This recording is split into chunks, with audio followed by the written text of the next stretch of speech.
The rhythmic drumming of rain against the windowpane was the only sound that truly mattered in my world, a steady counterpoint to the hum of the ventilation system.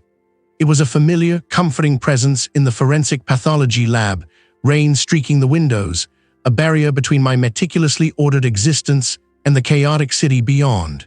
Here, within these sterile walls, I, user RD, found solace in the absolute logic of evidence, the undeniable truth hidden in the minutiae. My domain was the tangible, the microscopic, the silent stories told by fibers and residues. People often found my focus obsessive, my demeanor distant. They weren't wrong. Human interaction felt like navigating a swamp of imprecise emotions and unspoken agendas.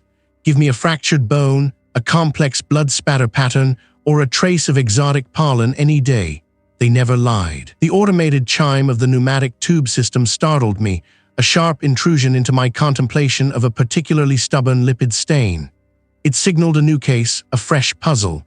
I watched the capsule whiz into the receiving bay, a dull thud marking its arrival. A moment later, a junior assistant, new to the lab, approached my station with a hesitant shuffle.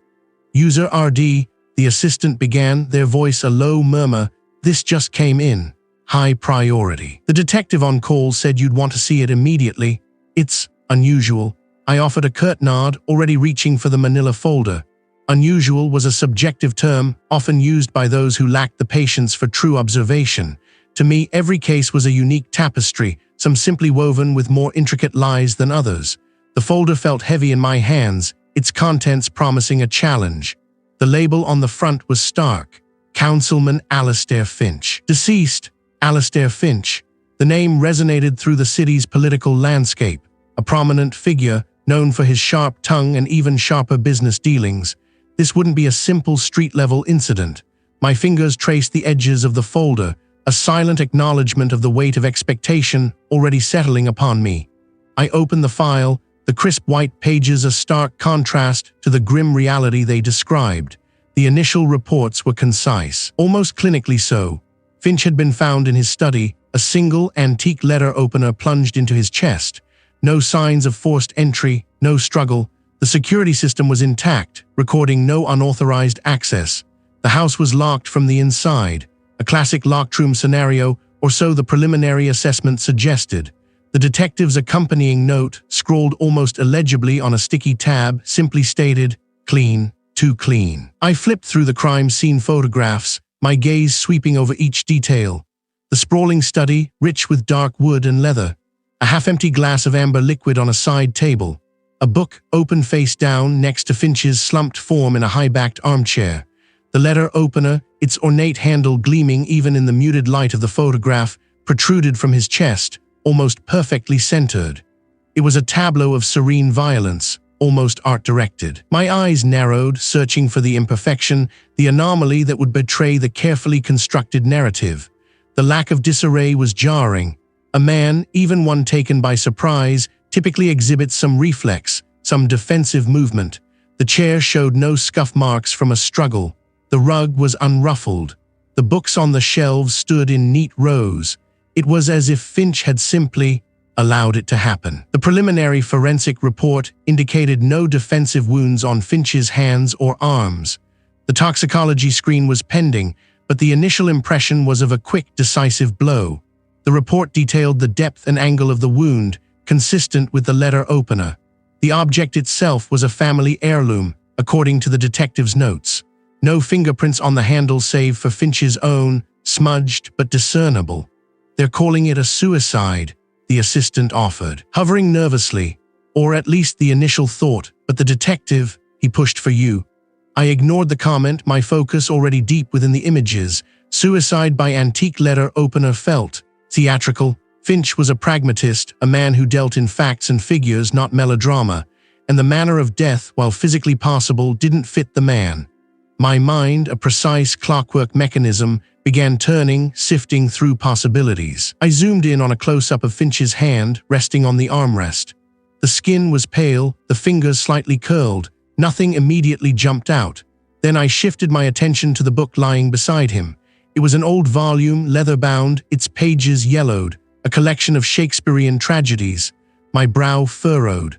Finch was known for his love of financial journals and political biographies, not Elizabethan drama.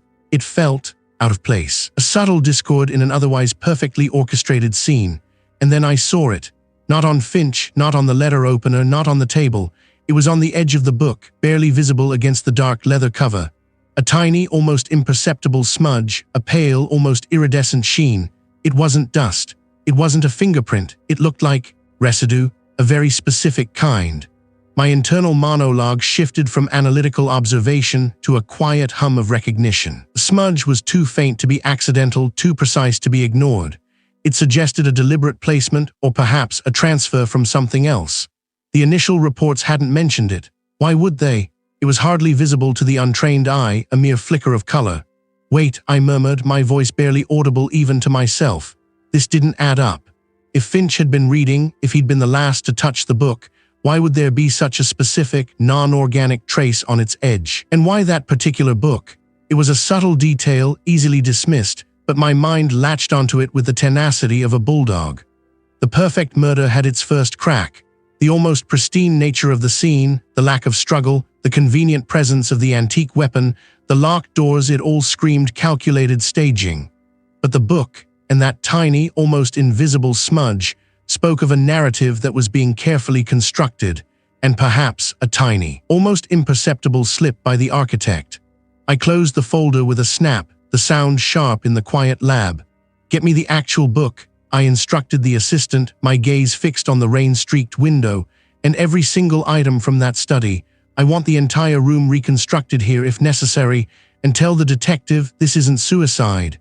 This is an elaborate lie, and lies, no matter how perfect, always leave a trace. My world, meticulously ordered, was about to be upended.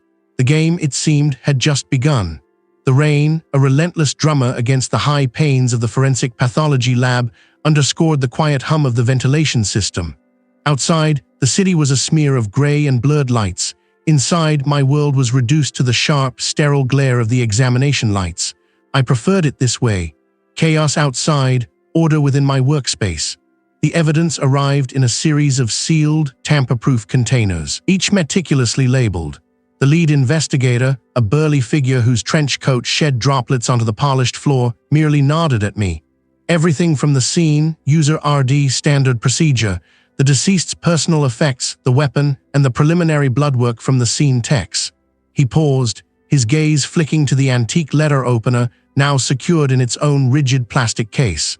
Looks pretty straightforward, doesn't it? Open and shut. I offered no comment, my attention already fixed on the transparent case.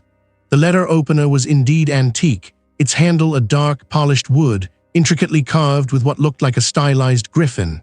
The blade, surprisingly sharp for such an ornate piece, was stained with a deep, rusted crimson. It felt almost out of place, a relic from a different era in the stark modernity of my lab. Finch, the deceased, was a man of clean lines and efficient design, not mythological beasts and historical ornamentation. That was the first prick of unease, a tiny splinter in the back of my mind. I donned a fresh pair of nitrile gloves, the material stretching taut over my fingers, and began the methodical process. First, the letter opener. I carefully removed it from its primary packaging, placing it onto a sterile tray. Under the stereo microscope, the bloodied blade came alive. I scanned for trace evidence, fibers, hairs, anything foreign. The blood itself was a rich, dark red, consistent with the initial reports of a fatal wound. But as I rotated the blade, angling it under the intense light, I noted a peculiar detail. Near the hilt, just where a thumb might naturally rest during a forceful thrust, there was a faint, almost invisible smear. It wasn't blood. It was a minute, silvery residue, barely perceptible. Too small to collect easily, too faint to be immediately identifiable. I made a mental note, marking its exact location on a detailed diagram. Next, the deceased's clothing. A bespoke suit jacket, heavy wool charcoal gray. It had been carefully removed from the body, but still bore the silent testimony of the final moments. A single, ragged tear on the left lapel, consistent with the entry point of the blade. I methodically swept the fabric with an adhesive roller, collecting every stray fiber, every speck of dust. Under the microscope, fibers from the suit were uniform, as expected. But then, on the inside cuff of the right sleeve, caught in a loose thread, I found it. A single, short, synthetic fiber, a vibrant, almost shocking electric blue. It stood out like a beacon against the muted gray wool. Finch's office was known for its minimalist, neutral palette. His home, from the limited images I'd seen, was equally devoid of such flamboyant color. Another internal flag. Finch was precise, fastidious. Where would an electric blue fiber come from? I turned my attention to the forensic photography and preliminary reports. The images were graphic, clinical. The wound itself was a stark, deep puncture, precisely in the left side of the chest, angled slightly upwards, consistent with piercing the heart. The lead investigator's assertion of a straightforward suicide echoed in my ears. A single, clean stab. No hesitation marks, no defensive wounds on the hands. But as I zoomed in on the wound entry, comparing it to the dimensions of the letter opener, a flicker of doubt intensified. The depth was significant, almost unnaturally so for a self-inflicted wound with a non-standard weapon. A letter opener, even a sharp one, isn't designed for such a deep, singular penetration into the sternum area. It would require considerable force and almost surgical precision. While possible in a moment of extreme despair, the sheer efficiency of it felt off. My mind, a meticulous catalogue of probabilities and precedents, began to quietly protest. The suicide by antique letter opener felt like a staged tableau, a piece of macabre performance art. I stared at the images, my brow furrowed. Was I letting my initial skepticism color my perception? Was I projecting an external narrative onto purely physical evidence? I told myself to focus, to let the facts speak for themselves. The angle of the wound, too. A right-handed person stabbing themselves in the left chest would typically produce a slightly different trajectory, a less direct, more arcing path, especially with a weapon not designed for such an act. This wound was almost perfectly perpendicular to the chest wall, a direct thrust. It could be done, certainly, but it demanded a specific, almost deliberate posture and action that felt less desperate, more controlled. I pulled up the preliminary blood spatter analysis from the scene. A fine misting pattern, consistent with arterial spray, but also a few larger droplets, flung outward, not quite matching the expected pattern of a single internal collapse. They were too far, too isolated, like something had been moved or an action had occurred after the initial stab, but before the body settled. My gaze drifted back to the electric blue fiber, isolated in its petri dish, then to the silvery residue on the letter opener's hilt. Two tiny, seemingly insignificant anomalies. Individually, they could be dismissed as contamination, stray accidents, but together, in the context of a wound that felt too precise, too perfect for the man it befell, they began to weave a different story. My determined focus hardened. This wasn't a straightforward suicide. This was a narrative carefully constructed, designed to look that way. And my job, my singular purpose, was to dismantle it, fiber by fiber, drop by drop. The rain continued its mournful drumming, but inside, a new kind of storm was gathering. The kind that always preceded a profound unraveling. The rain outside was a relentless percussion against the reinforced glass of the forensic pathology lab, rain streaking the windows. Each drop seemed to underscore the methodical tick of the various machines around me, a stark contrast to the quiet chaos I carried in my head. My gaze, however, was still on the transparent case, the antique letter opener resting within its velvet-lined cavity. The stylized griffin, carved into the dark wood, seemed to sneer, a silent witness to a brutality that felt too neat. I'd finished the preliminary examinations of the weapon itself, confirming the victim's blood type and the presence of minute skin cells, consistent with a struggle, yet surprisingly limited for a fatal encounter. It was the limited part that gnawed at me. A single, deep thrust, clean and precise, but the surrounding scene had suggested a lack of prolonged resistance.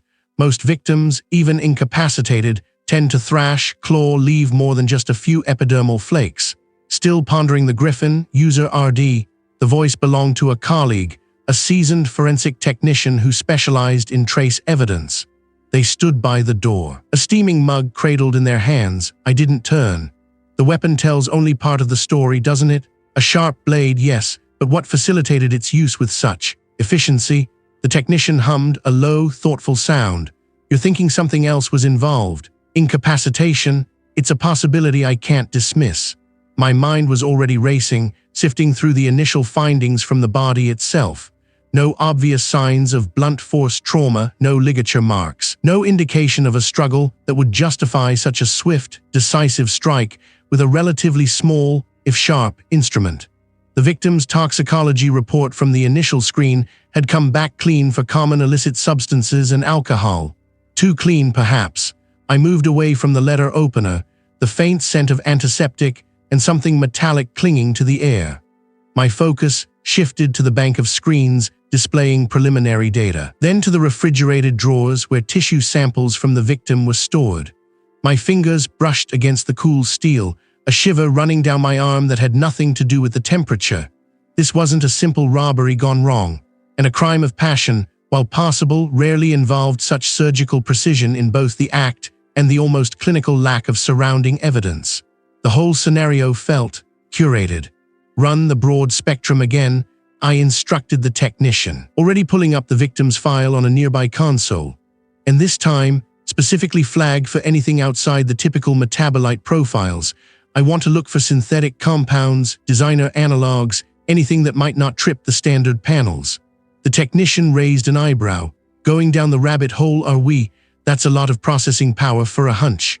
A hunch born from an absence of expected data, I countered, my voice sharper than intended. My determination solidified.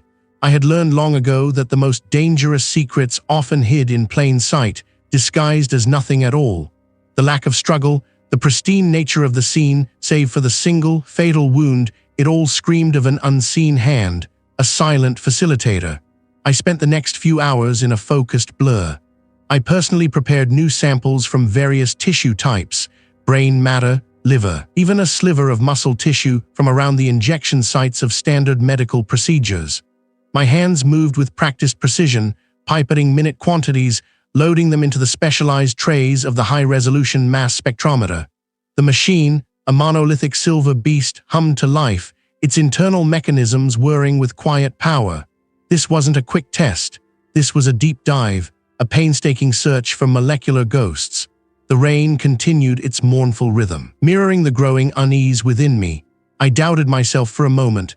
Was I overthinking this? Was I chasing phantoms simply because the obvious answer felt too simplistic for my own complex mind? But then I remembered the victim's placid expression, even in death. It wasn't the face of someone who had fought for their life. It was the face of someone who had been gone before the final blow. I ran the first set of samples. The initial scans confirmed the previous findings. Nothing common, nothing recreational. But as I tweaked the parameters, expanding the molecular weight range, adjusting the ionization settings to look for less stable compounds, the machine began to paint a different picture. The display flickered through chromatograms, a dizzying array of peaks and valleys. Most were biological noise, the natural byproduct of a living system. But then, a subtle, almost imperceptible rise on one of the brain tissue scans. A peak, small but distinct, appearing where it shouldn't be. My breath hitched. I isolated the fragment, running it through the library of known compounds, then through a more specialized database I had curated over years, a collection of rare, obscure, and often illegally synthesized substances. The match wasn't immediate, not a clean 100% hit. But it was close enough to trigger an alert. The software flagged a synthetic compound, a non-opioid paralytic. It was a designer substance, notoriously difficult to detect in standard toxicology screens due to its rapid metabolization and the minuscule quantities required for effect. Its chemical structure was elegant, designed for potency and stealth. It wasn't something I'd find in a street dealer's stash or a common household. This required a chemist, a laboratory, and a very specific intent. My eyes widened, tracing the faint peak on the screen. The implications hit me like a physical blow. This wasn't a random act. This wasn't a spontaneous outburst of rage. This was calculated. The victim would have been conscious, perhaps even lucid, for a brief, terrifying moment before the paralysis set in, leaving them utterly vulnerable. The letter opener, then, was merely the punctuation mark to a meticulously orchestrated sentence. The rain outside seemed to intensify, drumming a frantic beat against the windows. The sterile hum of the lab suddenly felt ominous. My initial feeling of too neat had been an understatement. This was professional. This was cold. The griffin on the letter opener wasn't sneering anymore. It was a silent testament to a conspiracy far deeper than I could have imagined. The rhythmic drumming of rain against the vast windows of the forensic pathology lab was a constant, almost hypnotic counterpoint to the hum of the ventilation system. Streaks of water blurred the already muted cityscape outside, mirroring the indistinct edges of the puzzle I was trying to piece together. My determination, sharpened by the unsettling void of expected data from the scene, was a cold, steady flame. I leaned closer to the microscope, the harsh glare of its lamp illuminating a single dark blue fiber. It was synthetic, a polyester blend, unremarkable in its composition but significant in its placement. My initial scan of the victim's outer garments had yielded several such fibers, mostly concentrated on the left shoulder and sleeve. The crime scene investigators had done a thorough job, bagging and tagging with precision. On their face, these fibers, along with a partial shoe print lifted from a patch of damp soil near the building's service entrance, and a minute trace of epidermal cells found beneath a fingernail of the victim's right hand, painted a clear picture. The shoe print, a size 12 work boot with a distinctive crosshatch tread, had quickly been matched to models issued to security personnel in several government buildings. The fibers were consistent with the uniforms worn by the same type of personnel, and the epidermal cells, once run through the national database, had pinged a partial DNA profile belonging to a security officer, a man named, well, his role was what mattered, a security officer assigned to the very building the victim had been seen entering hours before their death. On paper, it was a slam dunk. The narrative wrote itself, a disgruntled security officer, perhaps a personal grievance, a confrontation, and a moment of fatal violence. It was neat, contained, and politically convenient. This officer had a minor disciplinary record, a few complaints about aggression, a perfect scapegoat ready-made for public consumption. My colleagues in the adjacent bay, working on other cases, seemed satisfied. I could hear one of them, a senior analyst, discussing the strong preliminary findings with a new intern.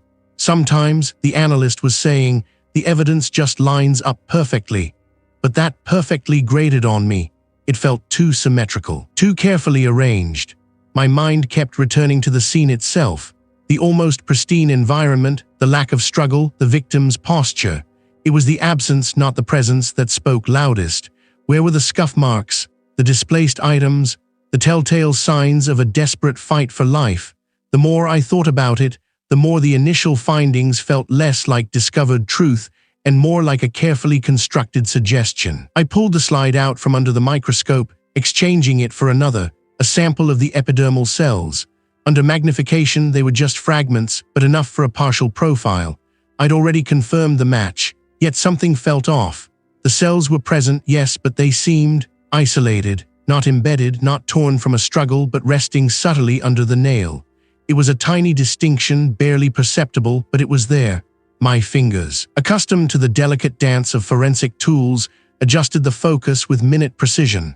I then pulled out the victim's outer coat again, laying it flat on the sterile steel table. I took a pair of fine-tipped tweezers and carefully tried to dislodge one. It came away with surprising ease, too easily. If there had been a struggle, a physical altercation, these fibers should have been more deeply entwined, perhaps even matted with skin cells or blood from the victim, or even torn. Instead, they seemed to sit on the surface, almost as if they had simply been sprinkled there. There was my innate skepticism, my constant search for the hidden anomaly, leading me down a rabbit hole. Every forensic scientist was taught to trust the evidence, to follow where it led. And right now, it led directly to the security officer. The detective would be expecting a confirmation, a clear path forward. To question it now, based on a gut feeling and a few subtle discrepancies, would be to invite frustration, perhaps even ridicule. No, I wasn't just feeling it. I was observing the fibers, their superficial adherence, the epidermal cells isolated, almost pristine beneath a fingernail that otherwise showed no damage indicative of defensive action. And then there was the shoe print. I retrieved the high-resolution image of the print. It was remarkably clear, the tread pattern sharp, the size unmistakable, but the soil around it, undisturbed. No secondary prints, no scuffs, no signs of a hurried exit or entry, just that one perfect solitary impression. It was like a tableau, a still life designed to convey a single, unambiguous message. But murder, in my experience, was never a still life. It was chaos, however brief, however contained. It left a mess, not a perfectly arranged collection of clues. I reopened my eyes, a new resolve hardening my gaze. This wasn't just a simple case of a disgruntled employee. This was too neat, too tidy. Someone had gone to great lengths to ensure we found exactly what we were supposed to find. The evidence wasn't leading us to the killer, it was leading us to a convenient conclusion. Wait, I muttered to myself, the word barely audible above the rain. That doesn't add up. The absence of expected chaos, coupled with the convenient presence of incriminating evidence, screamed setup. My initial hunch, that unsettling feeling from the scene, was now solidifying into a concrete suspicion. The game had just changed, and I knew with absolute certainty that the real killer was still out there, hiding behind this carefully crafted smoke screen. The rain lashed against the windows of the forensic pathology lab, each gust rattling the panes like an impatient fist. It was a rhythmic, almost hypnotic sound, a stark contrast to the agitated hum of the ventilation system and the insistent whisper of my own thoughts. That perfect crime scene from yesterday still snagged at the edges of my mind, a persistent burr under the saddle of my logic. The lack of struggle, the victim's serene, almost posed posture, it all felt like a carefully constructed tableau. The chaotic testament of a life violently extinguished. The absence, not the presence, was what truly screamed at me. I was still running through the preliminary toxicology reports, cross-referencing metabolic rates with estimated time of death, when the intercom buzzed. User RD, the detective needs you in interrogation room 3, says you might find something we're missing. A sigh escaped me. My lab was my sanctuary, a world of measurable facts and predictable reactions. Interrogations, with their swirling currents of deceit and emotion, felt like venturing into a swamp without waders, but the detective rarely asked for my direct input unless he was truly stumped or perhaps sensed I was onto something he hadn't articulated yet. Slipping on my lab coat, I made my way down the sterile corridor, the fluorescent lights humming a dull counterpoint to the storm outside. Interrogation room 3 was a stark, windowless box. Inside, the detective sat across a polished steel table from the primary suspect, a man introduced only as the business associate, whose tailored suit seemed a size too small for his slumped posture. He had the kind of face that suggested a lifetime of making unpleasant decisions with mild regret. 2 other officers stood by the door, silent observers. The detective gestured to the chair beside him. User RD, just listen. Tell us if anything jumps out at you. I nodded, settling into the hard plastic seat. The room smelled faintly of stale coffee and something metallic, perhaps the lingering scent of anxiety. The business associate shifted, his gaze flickering from the detective to me, then back to the table. He clasped his hands, then unclasped them, rubbing his thumbs over his knuckles. So, let's go over your movements again for clarity, the detective prompted, his voice calm, almost conversational. The business associate cleared his throat. As I said, I was at my country estate, alone, been there since Tuesday evening, didn't leave until I heard the news. And that's a 3-hour drive, isn't it? Roughly, yes, depending on traffic. You have staff there, a groundskeeper, but he lives in a cottage on the property. We don't interact much. He handles the gardens, the general upkeep, keeps to himself. Wouldn't have seen me leave or arrive unless I specifically sought him out. I leaned back, observing. His voice was steady, almost monotonous. No noticeable tremor, no sudden shifts in pitch. His eyes, though, were a different story. They darted, never quite settling, like a moth trapped in a jar. It wasn't the shifty gaze of a liar, not exactly. More like someone constantly calculating, trying to anticipate the next question. And you were alone the entire time. The detective pressed. Yes, my wife is out of the country. Kids are away at school, just me and the dogs. He offered a weak smile. Good company, dogs. No phone calls out, no deliveries, no one saw you at all. I made a few calls, yes, business calls, but no one came to the estate, and I didn't leave. Can you confirm those calls? My phone records will. I have nothing to hide. He paused, then added, I usually walk the dogs around the perimeter of the estate late evening. It's quite extensive, takes a good hour. Did that every night. This was the alibi then, A solitary retreat verified by phone records for calls made from the location and a groundskeeper who wouldn't confirm presence or absence. It sounded solid enough on paper, designed to be difficult to disprove, but something about it felt off, like a perfectly tuned instrument playing a single, almost imperceptible flat note. I kept my expression neutral, my gaze fixed on the business associate's hands. He was still rubbing his knuckles, but now there was a slight, almost imperceptible tremor in his left index finger. "Did you take your dogs out the night of the incident?" I finally interjected, my voice quiet in the small room. He blinked, surprised by my sudden question. The detective looked at me, then back at the business associate. "Yes," the business associate said a little too quickly. "Every night, it's my routine, good for clearing the head." "And the weather?" I asked, pushing subtly. "What was it like on Tuesday night, or Wednesday for that matter?" He frowned, thinking. "Tuesday, it was clear, a bit chilly but pleasant. Wednesday, I believe it rained." "Yes, definitely rained, quite heavily actually, made the walk a bit muddy." "Muddy?" I repeated, my gaze sharpening. "Yes, well, the paths around the estate aren't paved, you see, just gravel and dirt. Gets rather slick when it rains." He seemed to relax a fraction, pleased with his consistent detail. "I see," my mind raced, connecting disparate threads. The crime scene, that too perfect environment. The victim's shoes, pristine save for a faint, almost invisible speckling of what appeared to be fine, dried soil. I'd flagged it for closer analysis, but it hadn't been a priority given the overall cleanliness. "You mentioned you had dogs," I continued, my voice still even. "What breed are they?" "Two Labradors, energetic fellows, need their exercise." He even managed a fond smile this time.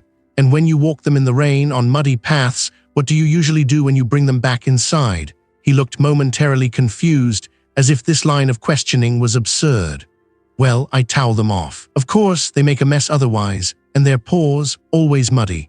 And your own shoes, same thing, wipe them down, leave them by the back door to dry. So if it rained heavily on Wednesday night, you walked two energetic Labradors on muddy, unpaved paths for an hour, your shoes would have been quite dirty, yes. Unavoidably so, yes." He nodded, perhaps thinking he was confirming a trivial detail. "Wouldn't they still carry some residue, even if wiped down? Fine particles, perhaps a specific type of soil from my estate?" The business associate's composure finally fractured.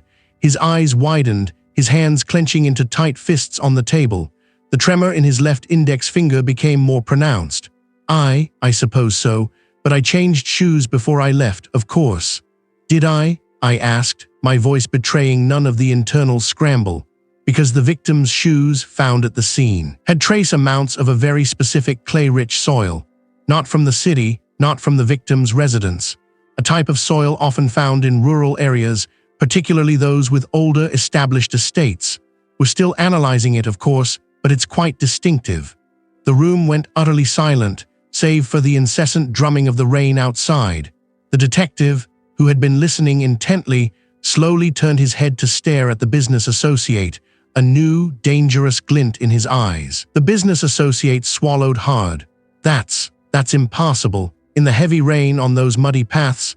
I pressed, ignoring his denial. "And are I absolutely certain I changed my shoes before driving to the city? Because the victim's shoes suggest otherwise. They suggest a visitor, someone who had recently been walking on such terrain, then entered the scene, leaving minute, almost invisible traces."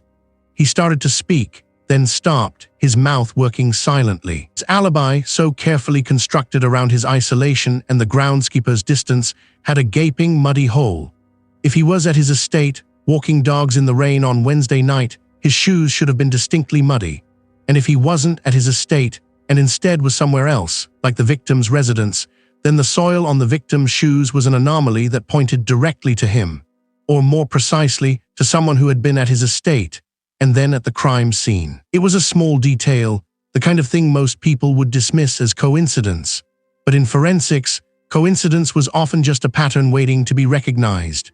The business associate's carefully cultivated calm had shattered, revealing a raw, panicked edge. He hadn't just misremembered the weather, he had woven a narrative that now tangled him in its own threads. My initial doubt about the perfect crime scene had just found its first, crucial anchor. This wasn't perfect at all, it was just almost perfect, and almost perfect was where I thrived. The rain hammered against the reinforced glass of the forensic pathology lab, a relentless drumming that had become the soundtrack to my current obsession. Each streak down the windowpane mirrored the frustratingly convoluted lines of inquiry I'd been following.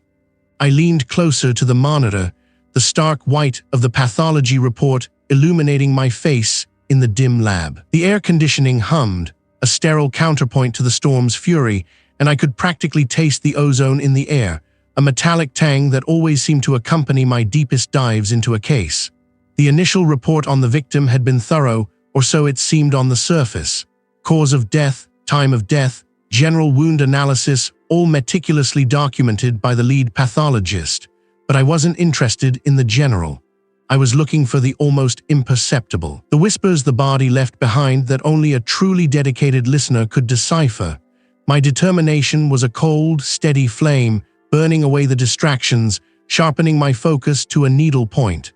I scrolled past the macroscopic observations, past the detailed descriptions of the ligature marks and the blunt force trauma. My gaze snagged on a section near the end, under trace evidence. It listed various fibers and particulate matter, consistent with outdoor environment. Consistent with outdoor environment. Such a dismissive phrase, a blanket statement that could cover a multitude of sins. It was too broad, too vague for my liking. My instincts, finely honed over years of dissecting the physical world, screamed that something was being overlooked.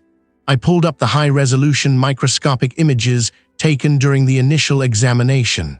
The victim's outermost garment, a heavy wool coat, filled the screen. I zoomed in, then in again, pushing the digital magnification to its absolute limit. The fibers of the wool became thick, rope-like strands, not common soil, not pollen, not even the usual urban grime. These were crystalline, almost iridescent, catching the light like minuscule shards of glass. My breath hitched. This wasn't various particulate matter. This was specific. I cross-referenced the image with known industrial dust samples in our database. It took several attempts, sifting through hundreds of possibilities, but then a match flared green on the screen, finely ground silica mixed with traces of feldspar and mica, a specific blend often found in quarrying operations or specialized manufacturing involving abrasives or ceramics. This wasn't just dirt from a garden or a park. This was industrial. The initial pathologist had focused on the obvious, on the immediate cause of death. They had seen outdoor environment and moved on. But this was a signature. Someone had either been killed at such a location or had been transported from one, or the killer themselves was deeply connected to such an environment. I leaned back, the leather of my chair creaking softly. Silica, feldspar, mica. Where did I see those words before? My mind, a vast, cross-referenced library of every case, every detail, every minute observation, began to churn. I closed my eyes, picturing the crime scene, the photos, the evidence logs. The groundskeeper's alibi, the lack of mud on his shoes despite the rain that still nagged at me, but now it felt like a distraction from something much bigger. Then it hit me. A memory fleeting and almost forgotten from the initial evidence collection photos. A small, smooth stone about the size of my thumb had been found clutched in the victim's left hand. It was logged as possible personal item. Decorative rock. It had been bagged and labeled, then set aside, deemed irrelevant. A souvenir, perhaps, a worry stone, just another piece of the victim's life. I immediately requested the evidence bag containing that stone. A colleague, their face obscured by the low light of the lab, brought it to my desk. The plastic rustled as I carefully opened it. I picked up the stone, turning it over in my fingers. It was cool, surprisingly heavy for its size, and surprisingly smooth. Its surface shimmered faintly, a subtle play of light over embedded crystals. My heart gave a strange lurch. The stone was distinctly banded with shades of gray and white, speckled with tiny, glittering inclusions. It was a piece of granite, but not just any granite. This was a specific type, rich in quartz, silica, feldspar, and mica, the very minerals I had just identified as microscopic dust on the victim's coat. Wait, that doesn't add up, I murmured aloud, the words tasting like ash. How could a decorative rock, found clutched in the victim's hand, be made of the exact same industrial-grade mineral dust found embedded in their clothing? It was too precise to be coincidence.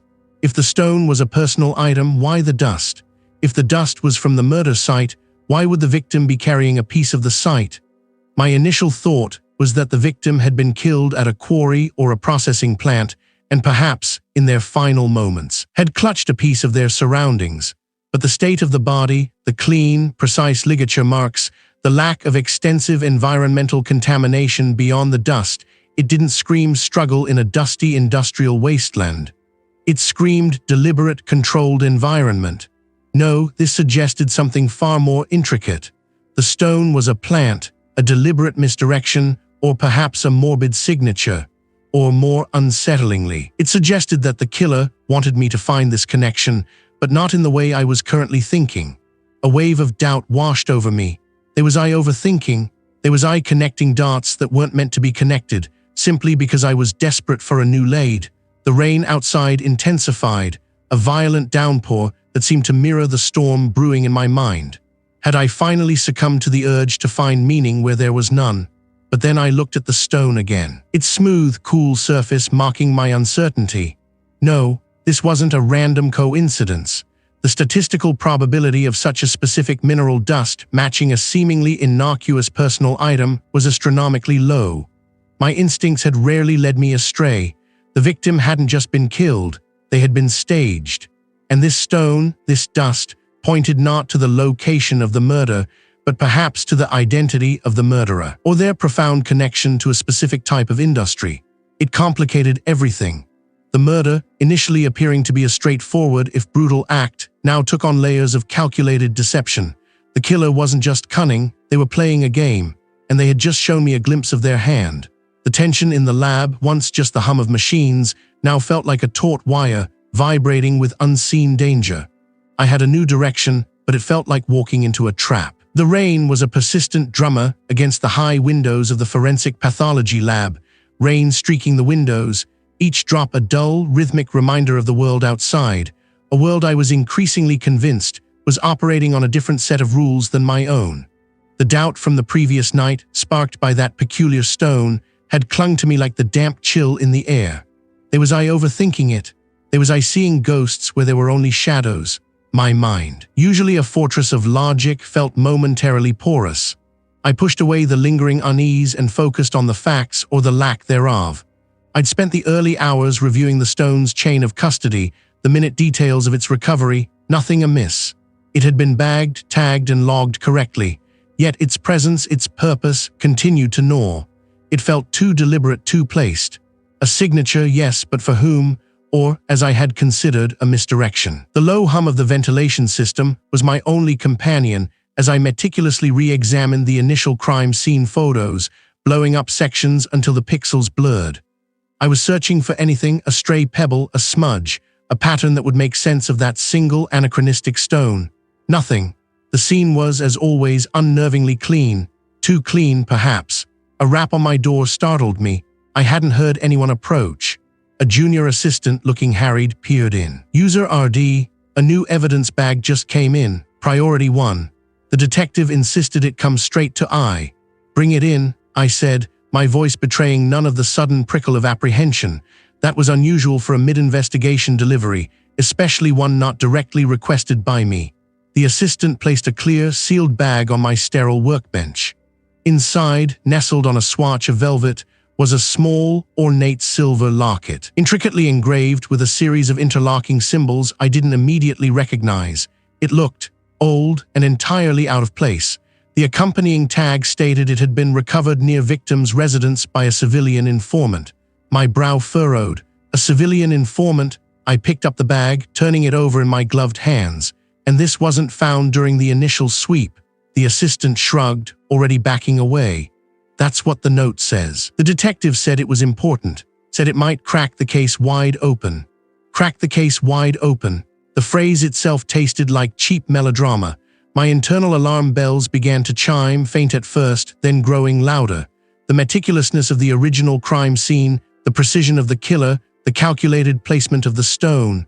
And now this. A locket, supposedly found by an anonymous informant, conveniently pointing to a new direction. It felt too convenient, too perfectly timed. I laid the locket bag flat and reached for my dissecting microscope. This wasn't just a new laid, this was a glaring red flag waving in my face. This locket, on the other hand, felt sloppy, manufactured. Under the microscope, the silver gleamed, reflecting the harsh LED light. The engraving was detailed, but a closer inspection revealed tiny inconsistencies. Along the rim near the hinge, I spotted what looked like a faint abrasion, almost imperceptible to the naked eye. It wasn't wear and tear, it was a fresh mark, as if something had been pried open or forced. I carefully photographed the locket through the eyepiece, documenting every anomaly. Then I switched to UV light. My breath hitched. Along one of the engraved symbols, a faint, almost invisible residue fluoresced. It was a clear, adhesive-like substance, barely a speck, but undeniably present. It looked like the kind of adhesive used to secure small objects, not something you'd find on an item naturally lost and recovered. "Wait, that doesn't add up," I murmured to myself, the words barely audible above the rain. If this locket had been lost for any significant time, exposed to the elements, that adhesive would have degraded or at least been far more diluted. Its fresh appearance suggested it had been applied recently and the locket placed, not merely dropped. My suspicions solidified into certainty. This wasn't a genuine lead. This was a plant, a deliberate attempt to steer the investigation down a different path, but why and by whom? Was it the killer trying to throw me off their scent with a more obvious suspect, or was it someone else, someone trying to protect the killer, or perhaps even frame an innocent party? Just then, the door swung open again, and the lead investigator entered, a wide, expectant grin plastered across their face. "User RD, any luck with that locket? We've got a name for a known associate of low-level organized crime seen lurking in that neighborhood recently. This could be it, couldn't it?" Their enthusiasm felt forced, almost rehearsed. I met their gaze, my own expression unreadable. "I've found some interesting details, yes." I gestured to the microscope. "Take a look." The investigator peered into the eyepiece, their smile faltering as I pointed out the fresh abrasion, then the fluorescent trace of adhesive. "It suggests the locket was recently tampered with, possibly placed, rather than genuinely lost and found. The adhesive residue is particularly telling." The investigator pulled back, their face hardening. "Tampered with? User RD, always finding complications. We have a solid lead here. Political pressure is mounting. We need to close this case. This locket, and the individual it implicates, offers a clear path." "A clear path, perhaps," I responded, my voice calm, "but one built on a foundation of deliberate deception. This isn't just a complication, it's evidence of obstruction. Someone is actively trying to mislead us." The investigator sighed, running a hand through their hair. "Look, I appreciate my thoroughness, User RD, I really do, but sometimes we have to look at the bigger picture. A locket, a known criminal. It makes sense. Sometimes a cigar is just a cigar, I know.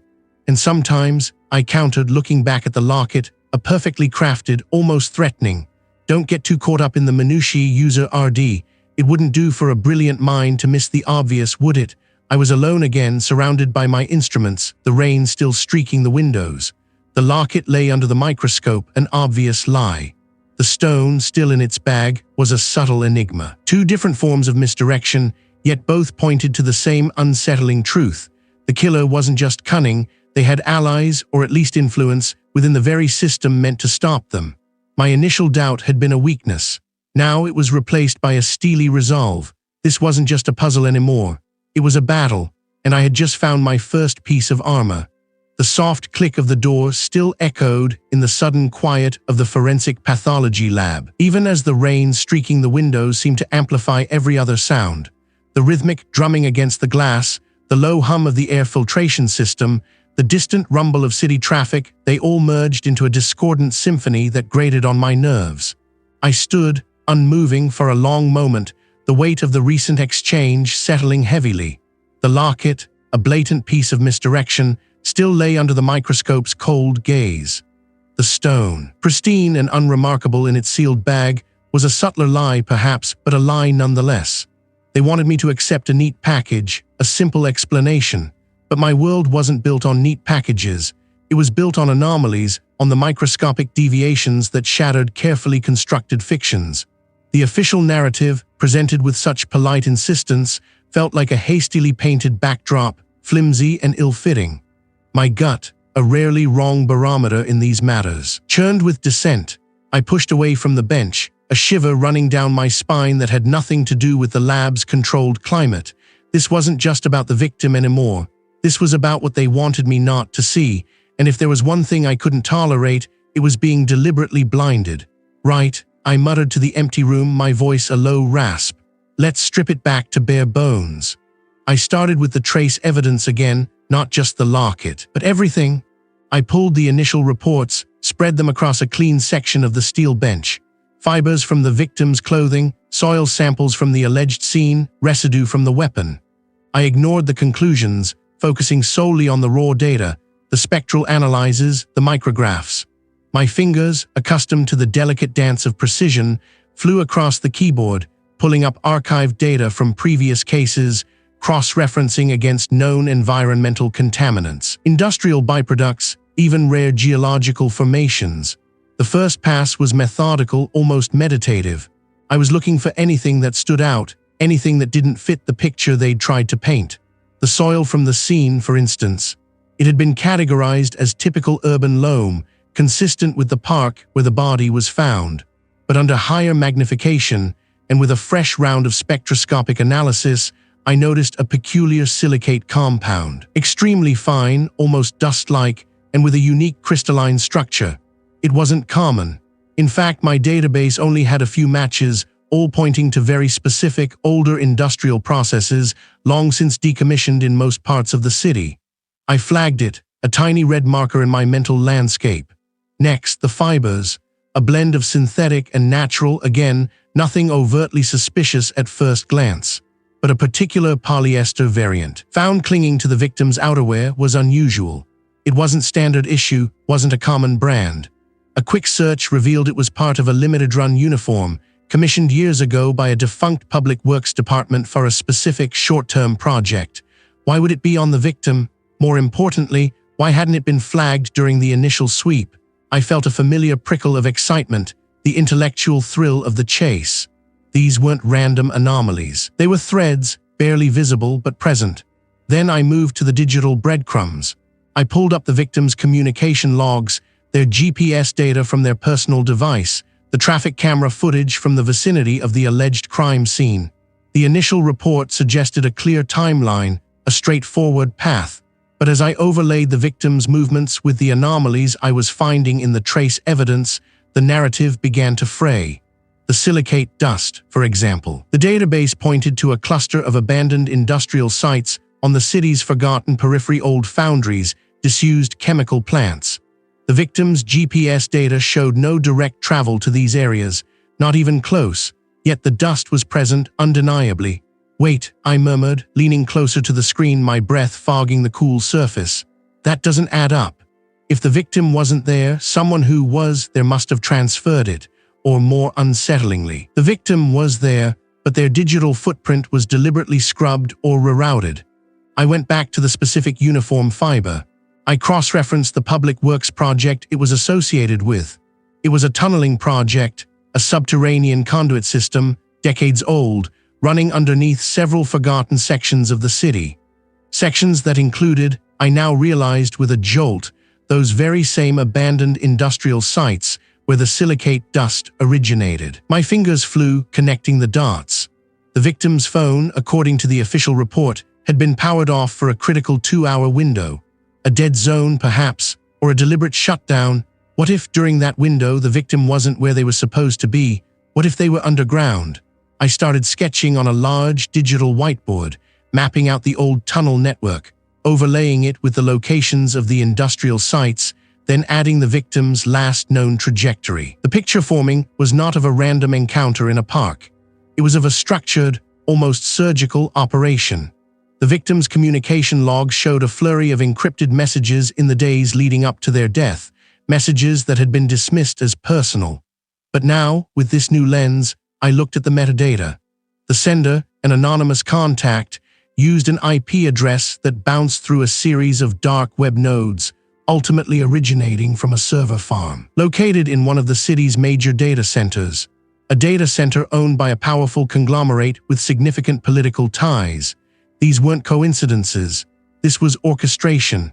The deliberate misdirection of the locket, the subtle lies in the trace evidence, the carefully crafted digital alibi, it all pointed to a level of sophistication far beyond a lone perpetrator. This wasn't just a murder. This was a message. The uniform fiber, the silicate dust. The tunnel network, the powerful conglomerate's data center, they all coalesced into a terrifying outline. A network, a conspiracy. The rain outside seemed to intensify, drumming a frantic rhythm against the glass. I had found my pattern, and it was far more intricate and far more dangerous than I could have ever imagined, and I was standing right in the middle of it.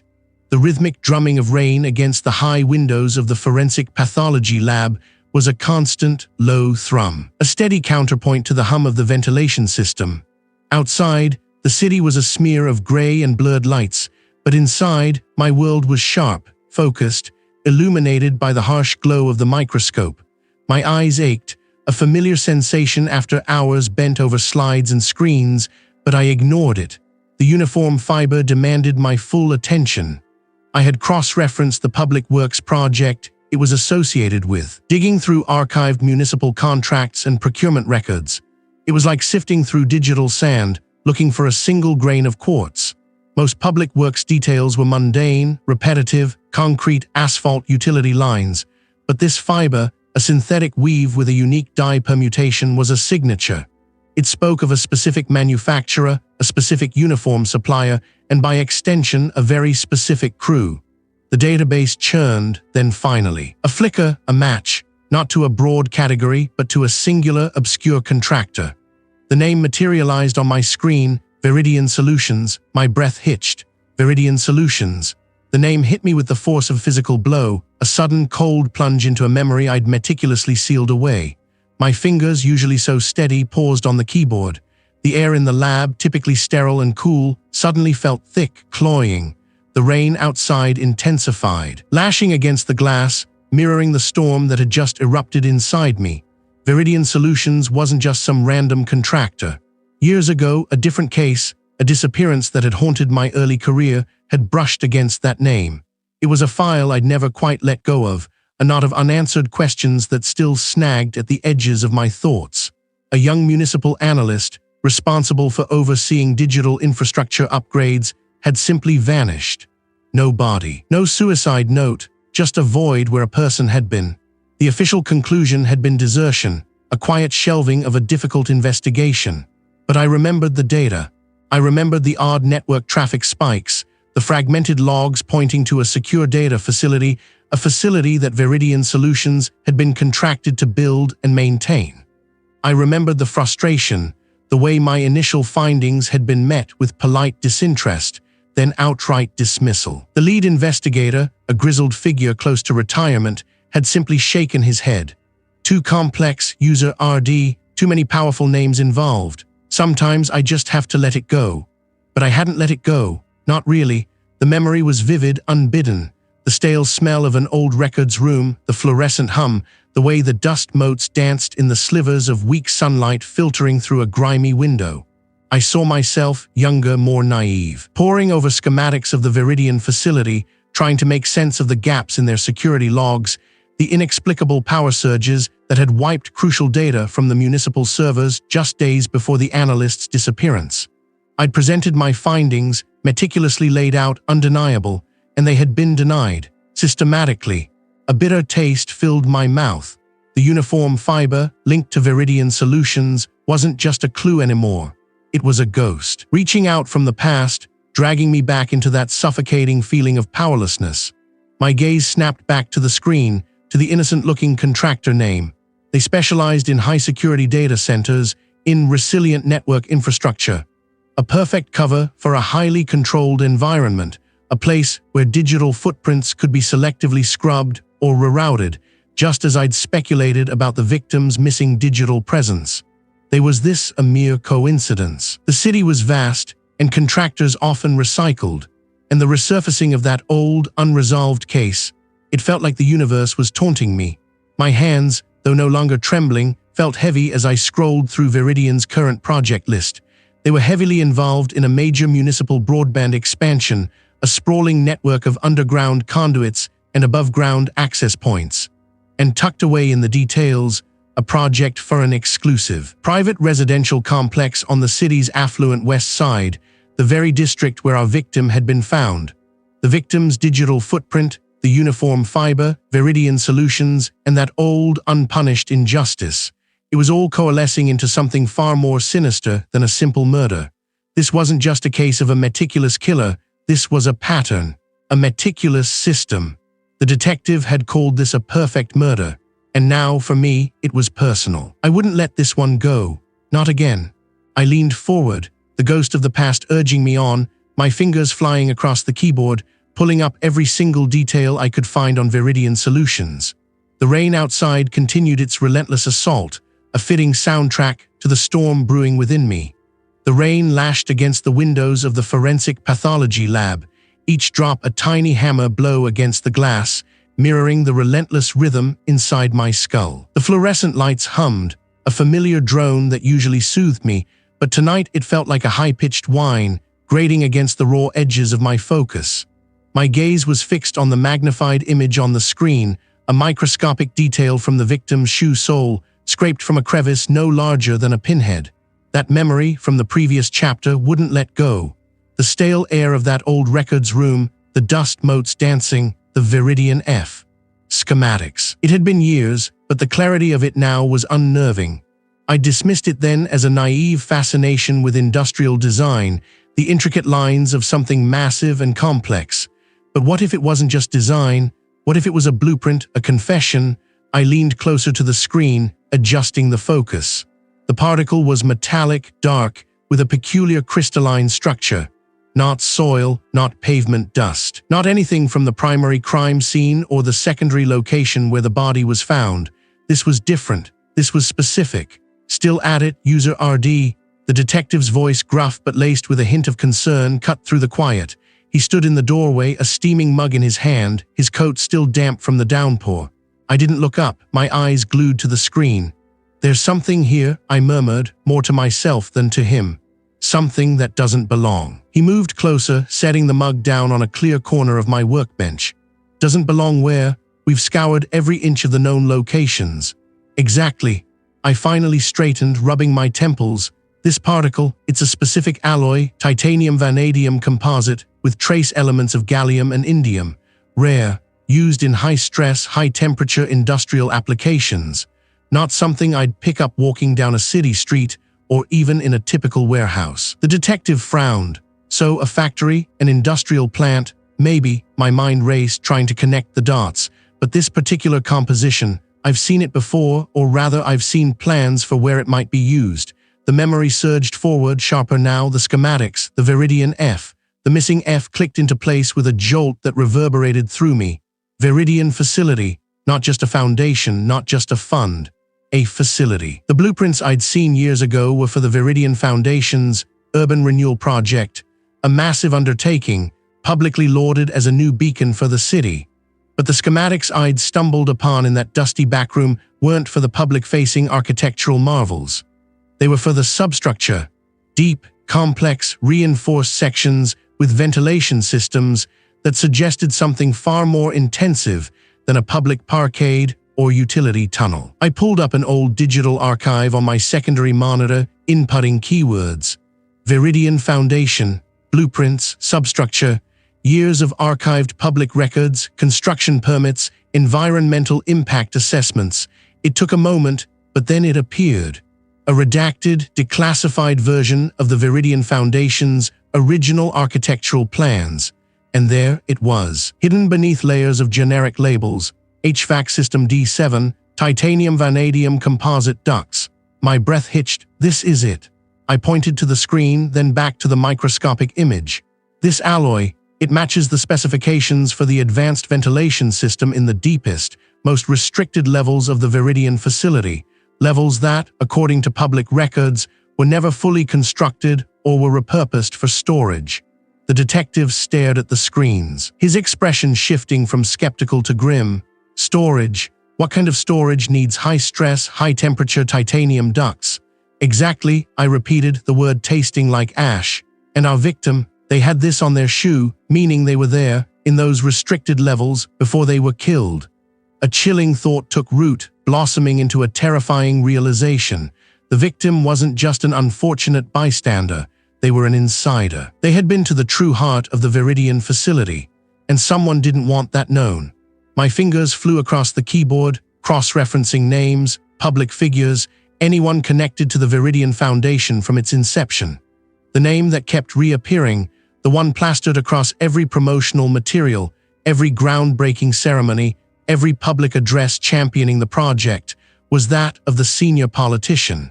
The same politician who had been so vocal in the media, offering condolences for the victim, even pushing for the quick resolution of the case by pointing fingers at convenient scapegoats.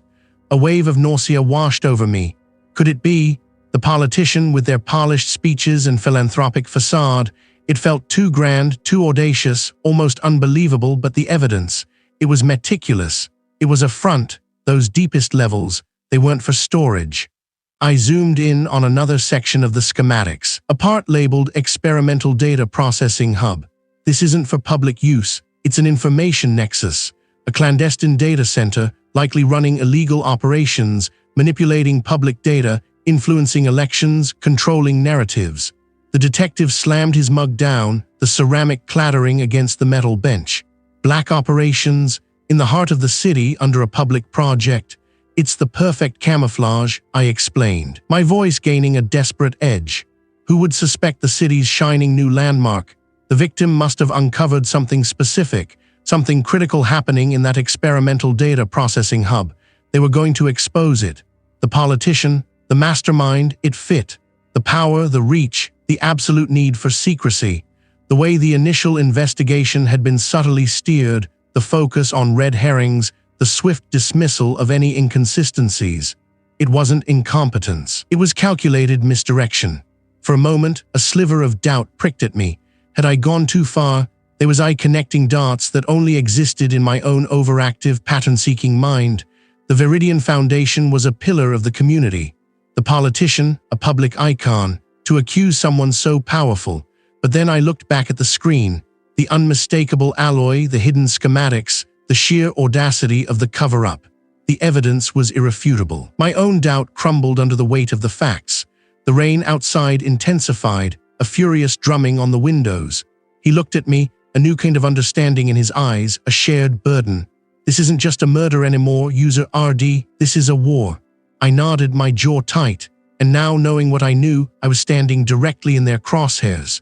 The stakes had just rocketed into the stratosphere. The rain lashed against the windows of the forensic pathology lab, each gust a sharp, percussive reminder of the storm outside, mirroring the tempest brewing within me. The sterile hum of the air filtration system was the only consistent sound, a stark contrast to the chaotic thoughts ricocheting through my mind. I stood by the large observation window, the city lights blurring into watery smudges beyond the streaking glass. The previous night's revelations still vibrated through me, a chilling chord that resonated with every beat of my heart. I knew who was behind it all, the architect of this intricate web of deceit and death. The motive was clear, absolute control, absolute secrecy at any cost, and now, armed with that knowledge, I was a direct threat. My gaze drifted to the neatly organized workstation where I'd meticulously laid out the fragments of evidence, the coded message, the subtle anomalies in the initial crime scene reports, the financial trail I'd painstakingly untangled. Each piece, individually, was a whisper. Together they formed a shout, but a shout in my lab wasn't enough. I needed a roar, one that would echo in a courtroom and bring down a titan. The door chime pulled me from my reverie. I turned, a subtle shift in my posture from contemplative to coiled. The detective entered, his trench coat shedding droplets onto the polished floor, followed by a colleague, a specialist in digital forensics I'd worked with on particularly naughty cases. Both looked grim, their expressions reflecting the gravity of the summons. User RD, the detective said, his voice low, you sounded urgent. Urgent doesn't begin to cover it, I replied, gesturing towards the conference table already cluttered with my printouts and diagrams. Sit, both of you. What I'm about to tell you will sound impossible, but I assure you it is not. They settled, their eyes fixed on me. I took a deep breath, scent of antiseptic and ozone filling my lungs. I believe I've identified the mastermind, not just the one pulling the strings, but the ultimate authority, the one who orchestrated everything, from the initial target selection to the elaborate cover-up. I laid out my findings, starting with the seemingly disparate pieces, then connecting them with unwavering precision. I explained the motive, the method, the meticulous planning, that had gone into making the murder appear perfect. Detective listened, his brow furrowed deeper with each revelation. This is an incredibly high-profile accusation, user RD. The individual you're suggesting has more power than almost anyone in this city. We'd need something ironclad, something that can't be explained away as political maneuvering or a rogue subordinate. Precisely, I affirmed, my gaze meeting his. What I have now is compelling. It's enough to raise serious questions, to initiate an investigation. But it's not enough for an arrest, let alone a conviction, not against someone with their resources. They'll shred circumstantial evidence. We need irrefutable proof directly linking them to the order to kill, a confession or an undeniable command. My colleague, usually stoic, whistled softly. Getting a direct order from someone like that, they operate through layers of proxies, dead drops, encrypted channels. They wouldn't leave a paper trail, and certainly wouldn't speak openly about it. They wouldn't, I agreed, unless they believed they were absolutely safe, absolutely in control. That's our leverage, their arrogance. I walked over to a whiteboard, marker in hand. We need to create a scenario where they believe they are tying up a loose end, eliminating a final threat. The air in the lab grew thick with unspoken possibilities and profound risks. A sting operation, the detective finally stated. More a confirmation than a question. Against them, this is beyond dangerous, user RD. If this goes wrong, we don't just lose our careers. The thought of facing the mastermind directly, even in a controlled setting, was daunting, but retreat was not an option. This isn't about careers anymore, it's about justice, and the only way to get it is to outwit them. My colleague leaned forward. How do we lure them? What's the loose end they'd be desperate to tie up? Tap the whiteboard, the final piece of evidence, something they think exists, something they think could unravel everything, something only I could have discovered and something only I could present as a credible threat. You, the detective asked, his eyes narrowing. You'd be the bait. I have to be, I confirmed. I'm the one who cracked their code. I'm the one who linked the seemingly disparate events. They already know I'm a problem. They'll be looking for a way to neutralize me. We give them that opportunity on our terms. We spent the next few hours dissecting the plan, each step scrutinized, each contingency considered. The controlled environment we settled on was an abandoned factory near the old docks, a sprawling, derelict structure that offered ample opportunities for surveillance and strategic positioning, while still feeling isolated and clandestine enough for the mastermind to agree to a meeting there. The key, I explained, is not just getting them to talk about the murder, to give an order, to explicitly direct the elimination of the supposed final piece of evidence which they'll assume is me or a recording I possess.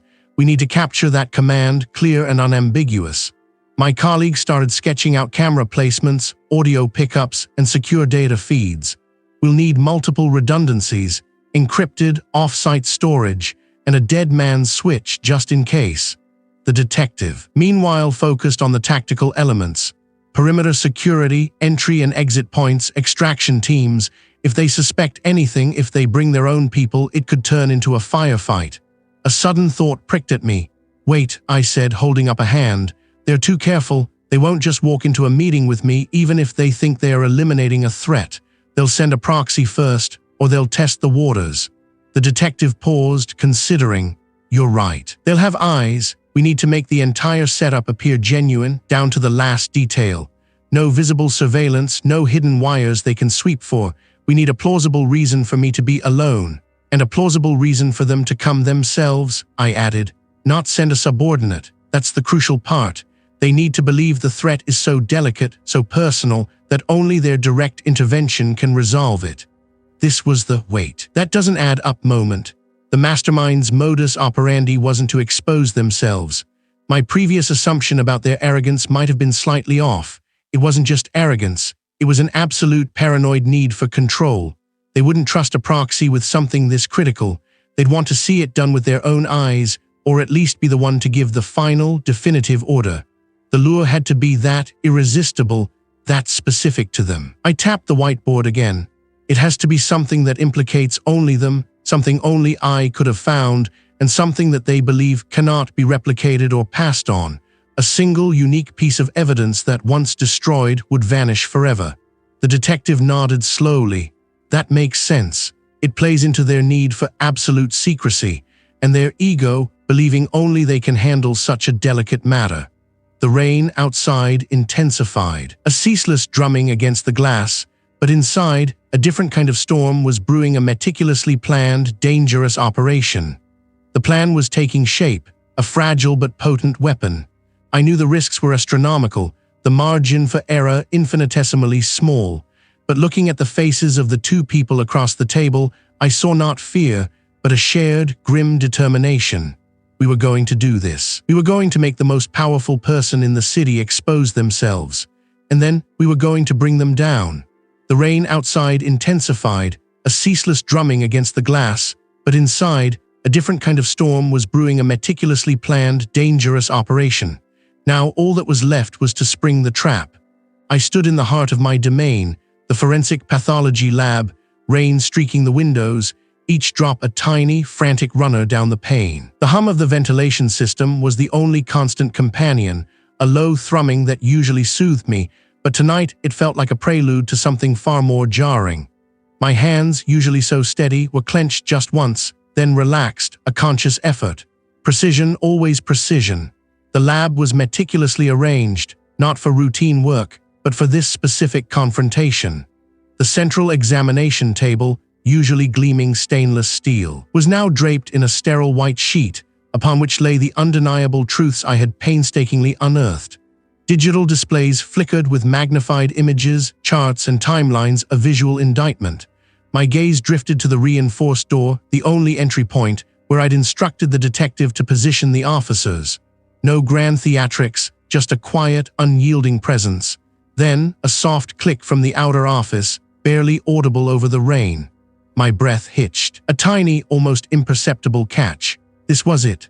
The door to the lab swung open, and the officials stepped in. Their presence was, as always, unnervingly calm, a polished veneer that had fooled so many for so long. They surveyed the scene, their eyes sharp and assessing, sweeping over the displays, the table, and finally settling on me. No surprise, no alarm, just a faint, almost imperceptible tilt of the head. User RD, the official's voice was smooth, a low baritone that could charm or intimidate with equal ease. A rather dramatic invitation. I trust you haven't been waiting long. I met their gaze, refusing to flinch, long enough to confirm every suspicion, every anomaly, every deliberate misdirection. My voice was flat, devoid of emotion, a deliberate choice. I wouldn't give them the satisfaction of seeing my anger, my fear. They walked further into the lab, their expensive shoes making no sound on the tiled floor. They paused before the examination table, glancing at the evidence.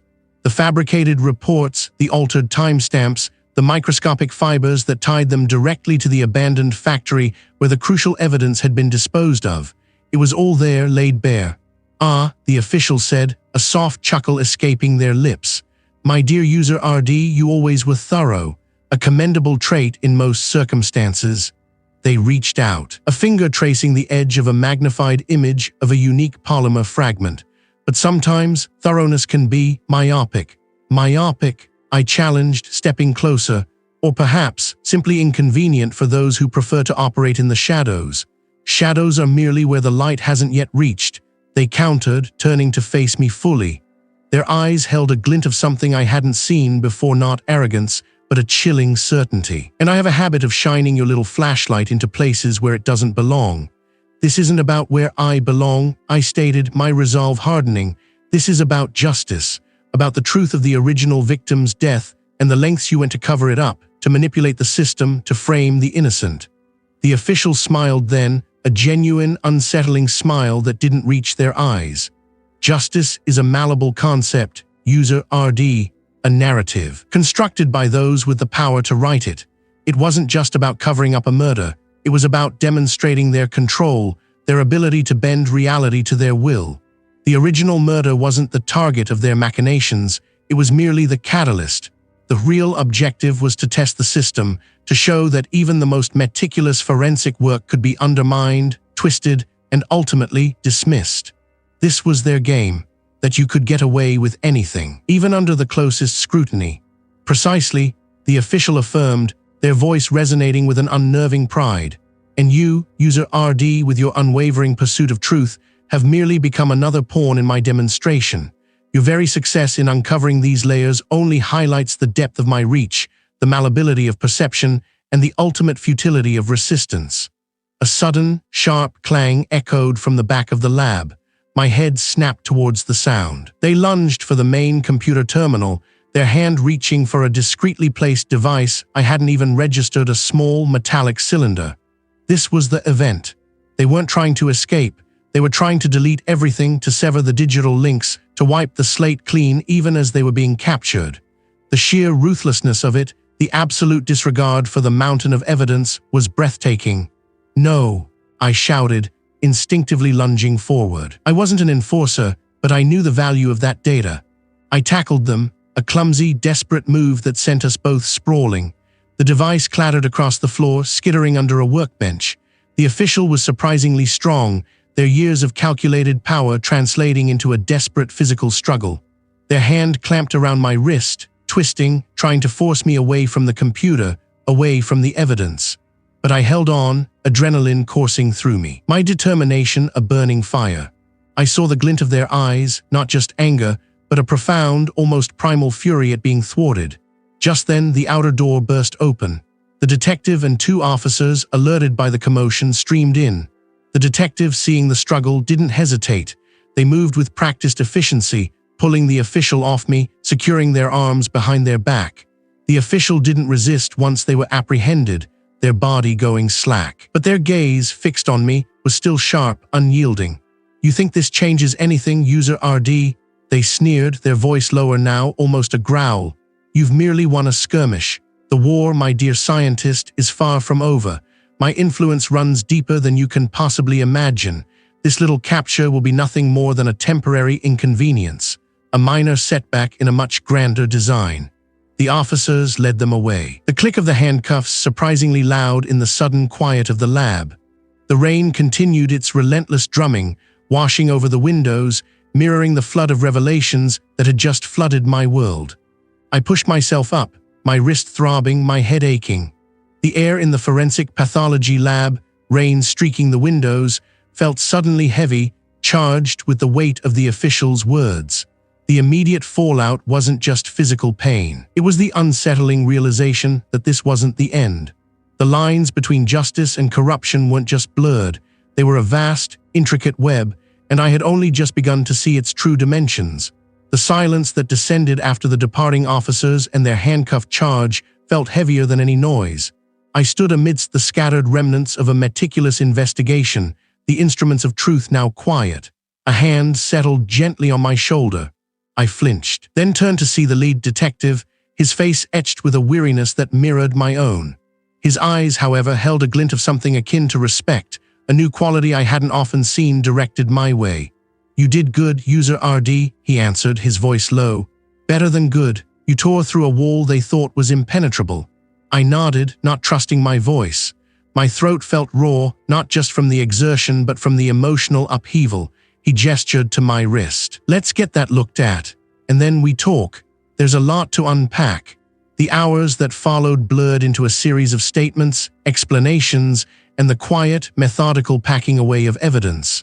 The forensic pathology lab, rain streaking the windows, became a cocoon of focused activity, even as the storm outside raged. My colleague, usually reserved, moved with a newfound energy, cataloging the final pieces of the puzzle that had brought down a significant figure in the city's power structure. The sheer audacity of the conspiracy, now laid bare, still resonated in the air, a phantom chill. The subsequent days saw the city erupt. The arrest of the high-ranking official, the architect of the elaborate cover-up, sent shockwaves through every echelon. The initial reports were cautious. Then, as the weight of the forensic evidence I had painstakingly assembled became undeniable, they turned scathing. The public outcry was immediate and fierce. Protests, initially small, swelled into massive demonstrations demanding accountability, reform, and a cleansing of the corruption that had festered beneath the surface for so long. The official, along with several key enforcers and facilitators, now faced a litany of charges, the most damning being the deliberate obstruction of justice and the manipulation of public resources for personal gain, all stemming from the original, seemingly perfect murder. The meticulous planning, the layers of misdirection, the calculated risks, it all unraveled under the harsh light of undeniable facts. The initial victim, once a forgotten statistic, became a symbol of systemic failure, their story echoing through every news broadcast. I watched it unfold from a slight distance, the forensic pathology lab remaining my sanctuary. The media frenzy was intense, but I had learned to navigate its peripheral demands, offering only the unvarnished truth when required. The detective fielded most of the public questions, crediting the uncompromising forensic work for cracking the case, a phrase that felt both alien and oddly validating. My own world, however, had undergone a more subtle but profound shift. The detachment I had always worn like a second skin had begun to fray. I saw now that the facts, the data, the microscopic details I obsessed over were not just abstract puzzles. They were threads in a larger tapestry of human lives, of justice, of the very fabric of society. The blurred lines between justice and corruption that had once seemed like an academic concept now felt like a tangible threat, one I had directly helped to repel.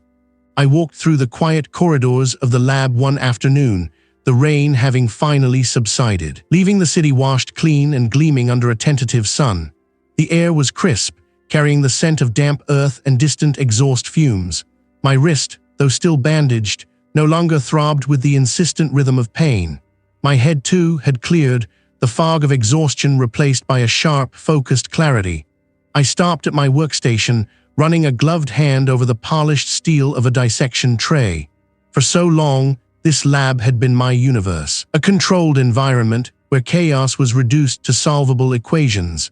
But this case had dragged me out of that comfortable isolation, forcing me to confront not just a cunning killer, but the uncomfortable truths of power and deceit, and perhaps, more importantly, myself. I used to see my work as a solitary pursuit, a battle of intellect against the cunning of criminals. But I had seen the faces of the people demanding change, heard the fervent voices echoing through the city streets. I had seen the relief on the faces of the victim's family, a quiet, profound gratitude that transcended words. It wasn't just about the science anymore. It was about the impact.